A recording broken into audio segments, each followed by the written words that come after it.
मौसम से जुड़ी सटीक जानकारी और खबरों के लिए हमारे YouTube चैनल को सब्सक्राइब करें और बेल आइकन दबाकर हर खबर पर रखें नजर। नमस्ते दोस्तों, स्काईमेट वेदर में आपका स्वागत है। मेरा नाम महेश पलावत है। 10 दिसंबर का ये वीडियो है। ये जो पिक्चर आप देख रहे हैं स्क्रीन के ऊपर, ये स्काईमेट का लाइव मैप है।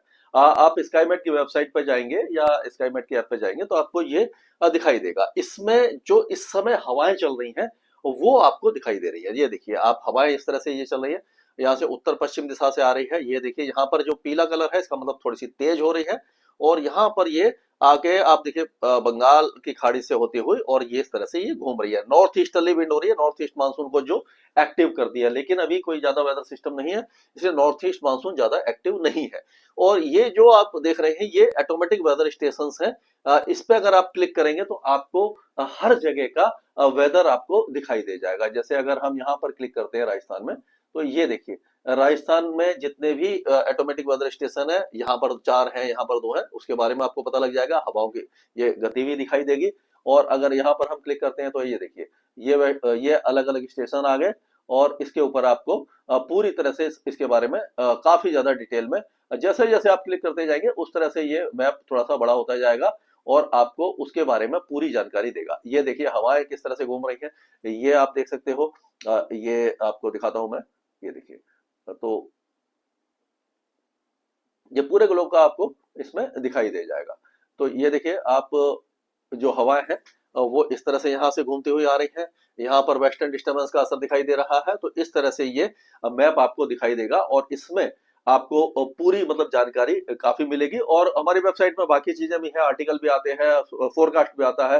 आप अपना कोई भी लोकेशन डालेंगे उसका पूरा फोरकास्ट आपको दिखाई दे जाएगा। तो इस तरह से आप इसको एक्सप्लोर कर सकते हैं। और अब चलते हैं इस समय वेदर सिस्टम क्या बने हुए हैं। जैसे मैंने बताया था पिछले वीडियो में, ये वेस्टर्न डिस्टर्बेंस है जो काफी पीछे बना हुआ है। ये 2-3 दिन के अंदर ये आ जाएगा जम्मू कश्मीर और जो लद्दाख के ऊपर। और इसका असर जो रहेगा 13, 14 और 15 तारीख को, विशेषकर 13 की रात से लगा के चलिए कि 14, 15 और 16 तक ये जो जम्मू कश्मीर के पहाड़ है, हिमाचल के ऊंचे पहाड़ और लद्दाख के पहाड़ों पर ये बर्फबारी और बारिश दे सकता है। जो साइक्लोनिक सर्कुलेशन बांग्लादेश के ऊपर बना हुआ है, क्योंकि यहाँ से सूखी हवाएं आ रही है, इसको जो नमी वाली हवाएं मिलनी चाहिए, यहाँ से भी सूखी आ रही है, यहाँ से भी सूखी आ रही है, और यहाँ से भी सूखी आ रही है। तो हवाएं जो अगर इस तरह से आ रही होती, क्योंकि इस समय नॉर्थ ईस्ट मानसून चल रहा है आपको मालूम है, और हवाओं जो मानसून जब विड्रॉ होता है तो वो इस तरह से आती है हवाएं। तो अगर ये जो जैसे नॉर्मल मानसून के समय होती है, तो हवाएं अगर यहाँ से जा रही होती तो नॉर्थ ईस्ट इंडिया में बारिश हो रही होती है। लेकिन अभी क्योंकि हवाएं ये इस तरह से आ रही हैं, यहाँ से आ रही हैं, यहाँ से भी इधर आ रही है, तो ये जो तमिलनाडु के तट है इसी इलाके में बारिश की संभावना दिखाई दे रही है। बाकी इलाकों में बारिश की संभावना काफी कम दिखाई दे रही है। तो अगर हम बात करें जो उत्तर भारत के कई इलाकों की, तो अगर पंजाब, हरियाणा और दिल्ली की बात करें तो यहाँ पर जो न्यूनतम तापमान है वो 7-8 डिग्री से लेकर के 9-10 डिग्री के बीच में रहेगा। और उसी तरह से राजस्थान में भी जो टेम्परेचर है सामान्य से थोड़ा सा नीचे रहेगा, और अगले 2 दिनों के दौरान इन इलाकों में थोड़ा सा टेम्परेचर गिर सकता है। और अब ज्यादातर इलाकों में जो धूप में मौसम रहेगा, बारिश की संभावना दिखाई नहीं दे रही है। ऊंचे पहाड़ों पर जो वेस्टर्न डिस्टर्बेंस 13, 14, 15 को आएगा तब बर्फबारी और बारिश देगा। तमिलनाडु के तटीय इलाकों में, दक्षिणी केरल में, लक्षद्वीप और अंडमान और निकोबार द्वीप समूह में ही बारिश की संभावना हमें दिखाई दे रही है।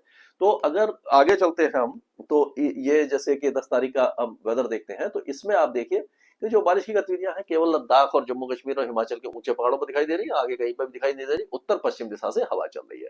तो यहाँ पर आप देखिए वेदर हट गया है 11 तारीख को, 12 तारीख को भी है, 13 तारीख होते होते यहाँ पर फिर से ये वेस्टर्न डिस्टर्बेंस का असर दिखाई देगा। 14 तारीख और 15 और 16 तारीख को यहाँ पर बारिश की गतिविधियां आपको दिखाई दे जाएंगी। तो अगर हम पहाड़ों से शुरुआत करें इस वेदर की, तो आज हमें बारिश की गतिविधियां इन इलाकों में दिखाई देगी, यानी कि लद्दाख के कई इलाकों में और जम्मू कश्मीर, गिलगित बाल्टिस्तान के ऊंचे इलाकों में यहाँ पर दिखाई देने वाली है। और उसके बाद हिमाचल की बात करें तो हिमाचल का मौसम अभी शुष्क रहेगा, लेकिन चंबा और लाहौल स्पीति में हल्के बादल छा सकते हैं।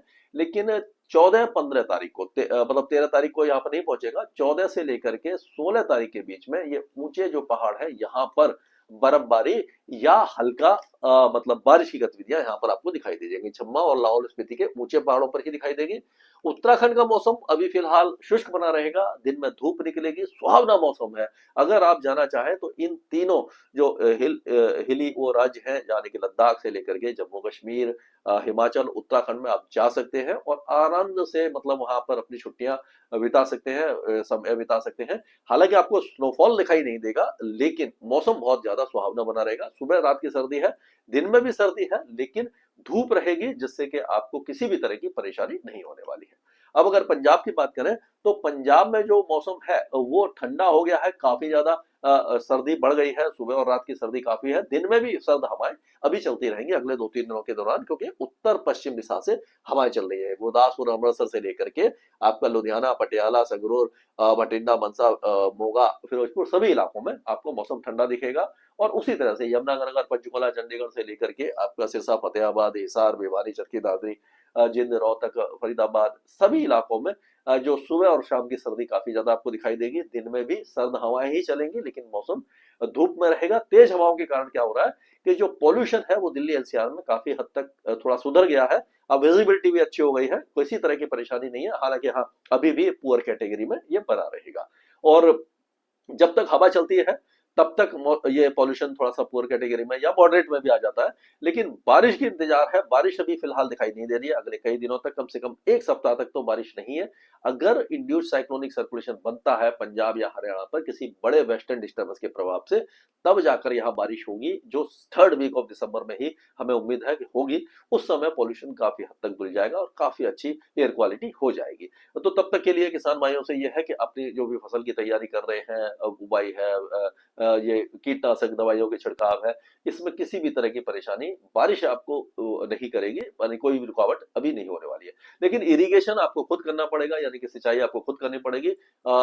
मौसम के भरोसे बिल्कुल ना रहे, क्योंकि मौसम अभी इस पर अनुकूल नहीं है, कोई बारिश की गतिविधियां नहीं होने वाली है।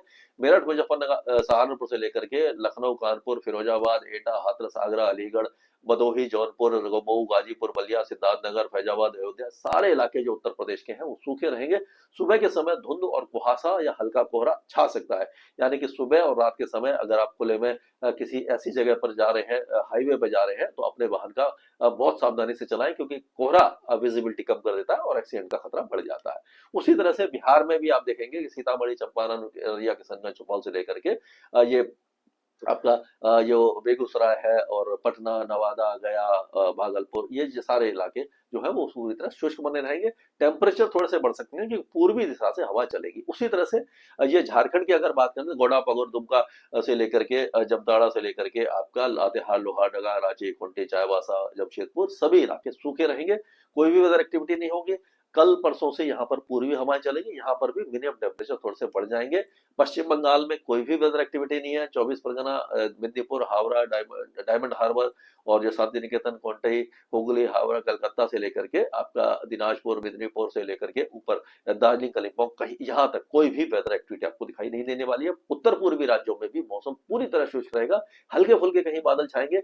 सुबह के समय कई इलाकों में गहरा कोहरा हो सकता है, रात में मॉडरेट कोहरा हो सकता है, दिन में धूप रहेगी, हल्के बादल छा सकते हैं। और अगर राजस्थान की बात करते हैं तो राजस्थान में अब टेम्परेचर जो है वो थोड़े से एक बार फिर गिरेंगे अगले 2 दिनों के दौरान।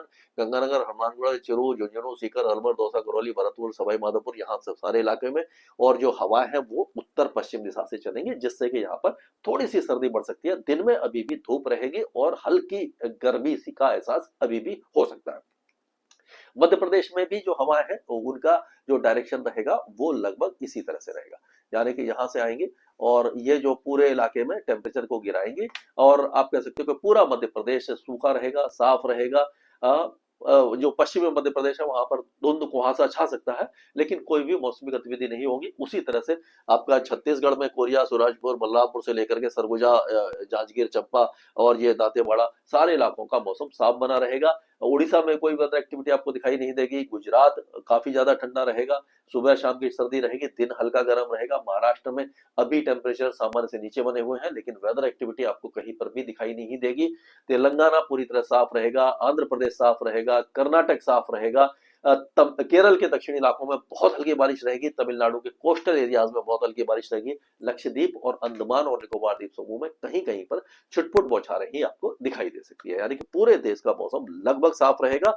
तमिलनाडु, दक्षिणी केरल, लक्षद्वीप और अंडमान में हल्की बारिश होगी, ऊंचे पहाड़ों पर हल्का स्नोफॉल, हल्की बारिश होगी। पूरे देश का मौसम ठंडा रहेगा, शुष्क रहेगा। दक्षिण भारत में टेम्परेचर थोड़े से अपेक्षाकृत ज्यादा रहेंगे। बहुत ज्यादा फेरबदल अभी फिलहाल दिखाई नहीं दे रहा है स्काईमेट वेदर में अभी के लिए। आज ही डाउनलोड करें स्काईमेट मोबाइल ऐप, पूछे मौसम का हाल अपनी पसंदीदा भाषा में और रहे बाकियों से एक कदम आगे।